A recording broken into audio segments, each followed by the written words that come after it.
በስመ አብ ወወልድ ወመንፈስ ቅዱስ አሐዱ አምላክ።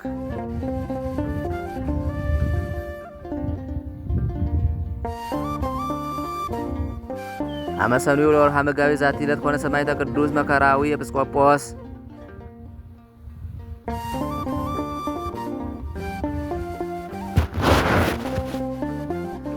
አንድ አምላክ በሚሆን በአብ በወልድ በመንፈስ ቅዱስ መጋቢት ዕለት በዚች ቀን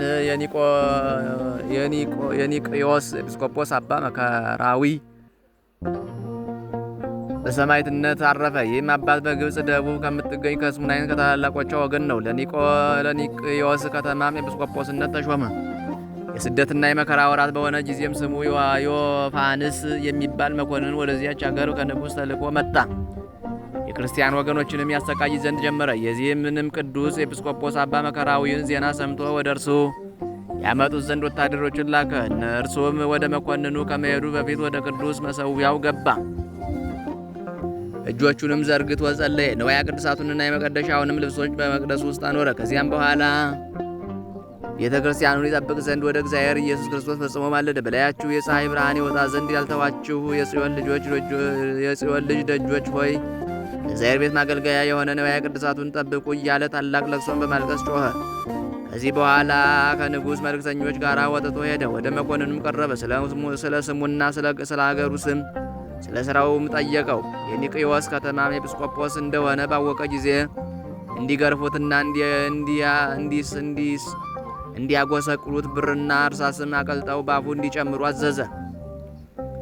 እግዚአብሔርም የሚያጸናውና የሚያስታግሰው ሆነ። ያለ ጉዳትን በጤንነት መልሶ ያነሳው ነበር። ከዚህም በኋላ ወደ እስክንድሪያ ገዢ ወደ ሄርሜኔዎስ ሰደደው። እርሱም ቅዱስ አባ መከራዊን እንዲያስሩት አዘዘ። እግዚአብሔርም በእጆቹ ብዙዎች ድንቆች ታምራትን አደረገ። ከታምራቱም አንዱ አላ አቅፋስ ከተማ ሹም ለሆነ ለሊዮስ ስሙ አውካሪስጦስ የሚባል እጆቹና እግሮቹ ሽባ የሆነ ልጅ ነበረው። አባ መከራዊም በላዩ ጸለየ፣ ከደዌውም አዳነው። ከዚህ በኋላ በዮልዮስ ቤት ቀድሶ ለአማንያን ስጋውንና ደሙን አቀበላቸው። ስለ ስጋውም እንዲያስብና ገድሉንም እንዲጽፍለት ከሊዮስ ጋር ስምምነት አደረገ። መኮንኑ ሄርሜኔዎስም አባ መከራዊ ስላደረጋቸው አስደናቂ ታምራት በሰማ ጊዜ በተለያየ ስቃይ ያሰቃዩ ዘንድ አዘዘ። ሕዋሳቶቹ ውስጥ ይቆራረጡ በመንኮራኩሮች ውስጥ አስገብተው አሰቃዩት። ለነጣቂዎች አንበሶችም ጣሉት፣ በባሕርም አሰጠሙት፣ በእሳት ምድጃም ውስጥ ጨመሩት። የቅዱስ አባ መከራዊም በስቃዩ ሁሉ በክብር ባለቤት በጌታችን በኢየሱስ ስም ኃይል የሚታገስና የሚጸና ሆነ። ጌታም ያለ ጉዳት መልሶ በጤንነት ያስነሳው ነበር።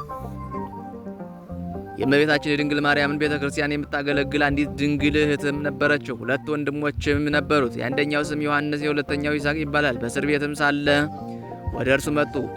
አንተ ስለ አባታችን ፈንታ አባት ሆነህን ነበር። እነሆ የሞት ልጆች እንሆን ዘንድ ትተኸን ትሄዳለህን?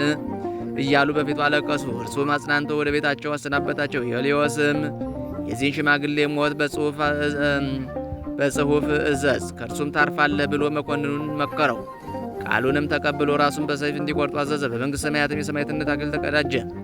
ዮልዮስም የቅዱስ አባ መከራዊን ሥጋ ወስዶ በከበሩ በወርቅ ልብሶች ገነዘው። በደረቱም ላይ የወርቅ መስቀል አደረገ።